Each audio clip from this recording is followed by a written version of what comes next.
नमस्कार दोस्तों, आशा करता हूँ आप लोग बहुत अच्छे होंगे और अपने काम में व्यस्त होंगे। देखिए, मैं आज से स्टार्ट कर चुका हूँ अपनी क्लासेस। तो आपको यदि आप आज़मगढ़ से हैं तो अपने स्टोरी पे ज़रूर ये वीडियो लगाइएगा ताकि सभी को अपने पूरे आज़मगढ़ के बारे में पता चल सके। और आज़मगढ़ में कुछ अच्छी जगह हैं घूमने के लिए, वो भी जगहें पता चल सके। यदि आप आज़मगढ़ में हैं तो ये वीडियो ज़रूर आज़मगढ़ वालों को देखना चाहिए। इसमें मैं पूरे आज़मगढ़ की इंफॉर्मेशन दिया हूँ। तो आपको ये वीडियो कैसा लगेगा देखकर। तो आप देखकर इस वीडियो को ज़रूर बताइएगा। यदि कुछ गलतियाँ होंगी तो कमेंट करके बताइएगा कि सर ये गलती है, इसको सुधार कर दीजिए। तो दोस्तों, प्लीज़ मेरे चैनल को सब्सक्राइब कीजिए। मेरे चैनल का नाम है Vidya coaching centre by Sonu sir. YouTube पे सर्च करेंगे तो तुरंत मेरा वीडियो आ जाएगा। तो दोस्तों, बस यही कहना था कि आप मेरे वीडियो को दूर दूर तक शेयर करिए ताकि सबको आज़मगढ़ के बारे में पता चल सके कि सच में आज़मगढ़ दबंग जिला है। आगे देखते हैं, लेट्स लर्न अबाउट आजमगढ़। यानी आजमगढ़ जो कि उत्तर प्रदेश में पड़ता है, भारत का एक क्या है, राज्य है। और यूपी जो राज्य है, यूपी में आपका एक आजमगढ़ जिला है, ठीक है। उसी जिले आजमगढ़ के बारे में हम कुछ जानते हैं, कुछ तथ्य क्या है आजमगढ़। तो आइए जाने आजमगढ़ के बारे में। तो ये आपको पूरे भारत का नक्शा दिख रहा होगा, दिख रहा है। फिर उसके बाद भारत के नक्शे में ये अपना रहा उत्तर प्रदेश, जो कि आपके नेपाल बॉर्डर से सटा हुआ होता है, ठीक। अब ये उत्तर प्रदेश के नक्शे में हमने बनाया है यूपी। ये दिख रहा है उत्तर प्रदेश का यूपी जो है, यूपी से निकला हुआ क्या है, आजमगढ़ एक यूपी का क्या है, जिला है। तो आजमगढ़ के बारे में ये रहा आजमगढ़ का छोटा सा नक्शा। और इसी आजमगढ़ के बारे में हम कुछ जानते हैं कि आजमगढ़ की स्थापना आखिर किसने की थी, आजमगढ़ का नाम किसके नाम पे पड़ा हुआ है। तो देखिए, आजमगढ़ की स्थापना अगर देखें तो 1665 ईस्वी में मुगल काल के दौरान राजा विक्रमादित्य के पुत्र आजम शाह ने की थी। यानी राजा विक्रमादित्य जो थे वो हिंदू थे, लेकिन बाद में इनको ये मुस्लिम धर्म को अपना लिए थे, तो इसलिए इनके पुत्र का नाम क्या रखा गया था, आजम शाह ने की थी, ठीक है। आजम शाह इनके पुत्र का नाम था, तो आजम शाह के नाम पर ही क्या रखा गया, आजमगढ़ का नाम पड़ गया था, ठीक है। उसके बाद हम कुछ जान लेते हैं आजमगढ़ की प्रसिद्ध जगहों के बारे में कि आजमगढ़ में अगर आप आते हैं तो आपको कैसी चीजें या कौन सी जगह अच्छी दिखती है।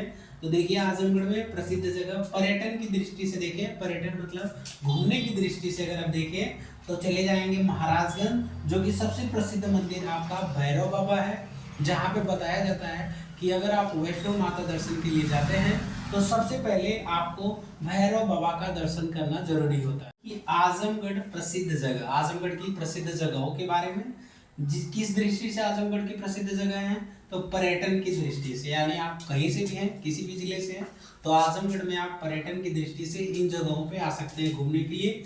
आजमगढ़ में एक जगह है महाराजगंज भैरव बाबा का स्थान, जहाँ पे बताया जाता है कि वैष्णो माता दर्शन के लिए अगर आप जाते हैं तो सबसे पहले आपको भैरव बाबा का दर्शन जरूरी होता है।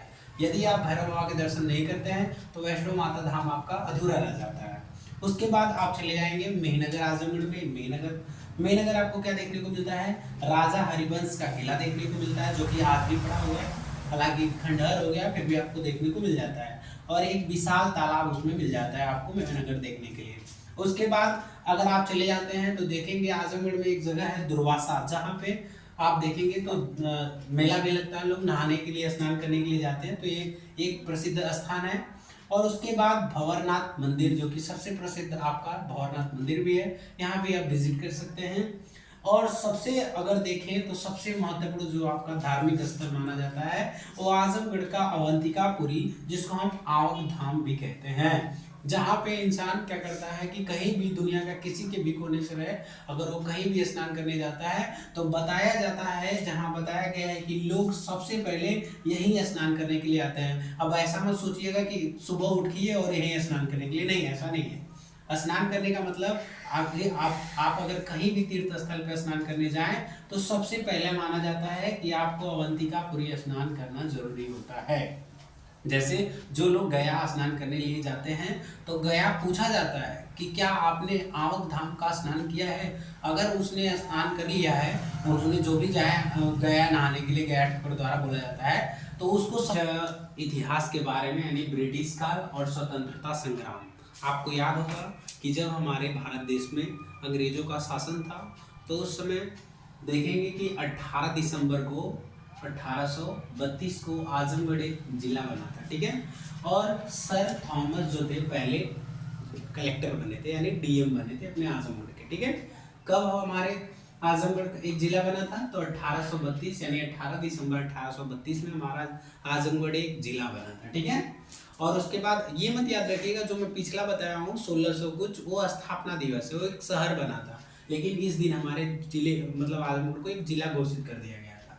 और 1857 आपको याद होगा एक स्वतंत्रता संग्राम हुआ था, जिसमें रानी लक्ष्मीबाई, मंगल पांडे और भी बाकी सेनानियों ने क्या किया था, अपने भारत को आज़ाद करने के लिए एक संग्राम, स्वतंत्रता संग्राम शुरू किया था। तो 1800 स्वतंत्रता संग्राम के विद्रोह के दौरान आजमगढ़ 81 दिनों के लिए अंग्रेजों से स्वतंत्र हो रहा था।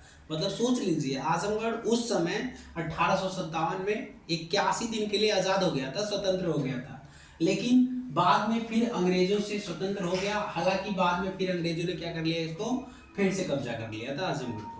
उसके बाद अर्थव्यवस्था और उद्योग की बात करें, यानी एग्रीकल्चर और फैक्ट्री की बात करें, तो हमारे भारत यानी आजमगढ़ में, हमारे आजमगढ़ जिले की मिट्टी उपजाऊ है, जहाँ चावल, गन्ना, गेहूं, चना और सरसों जैसी फसलें उगाई जाती हैं।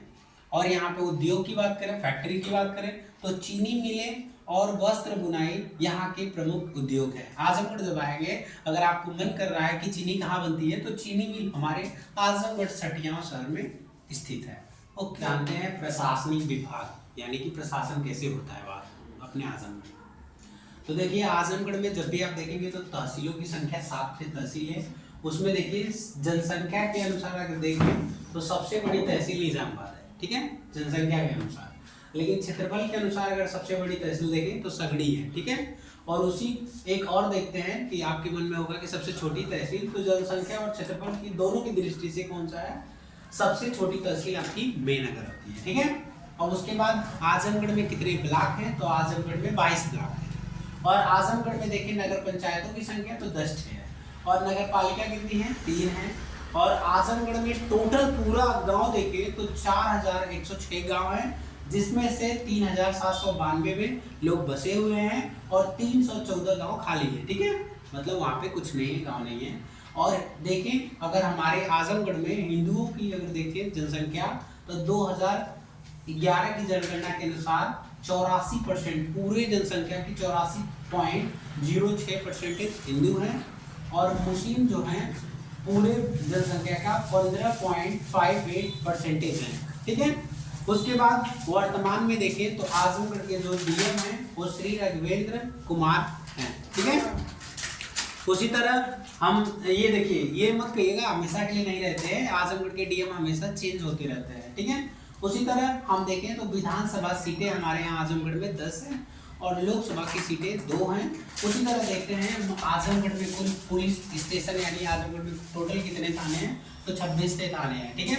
और देखिए कुछ आजमगढ़ की हम स्थिति देख लेते हैं। तो आजमगढ़ के जस्ट आप पूरब में चले जाएंगे ईस्ट में तो आपको मऊ जिला मिलेगा, और आजमगढ़ के नॉर्थ में चले जाएंगे तो गोरखपुर मिलेगा, और आजमगढ़ के वेस्ट यानी पश्चिम में आएंगे तो सुल्तानपुर है, और आजमगढ़ के दक्षिण में देखें तो आपको जौनपुर देखने को मिल जाएगा। और आजमगढ़ में आपकी नदी भी है।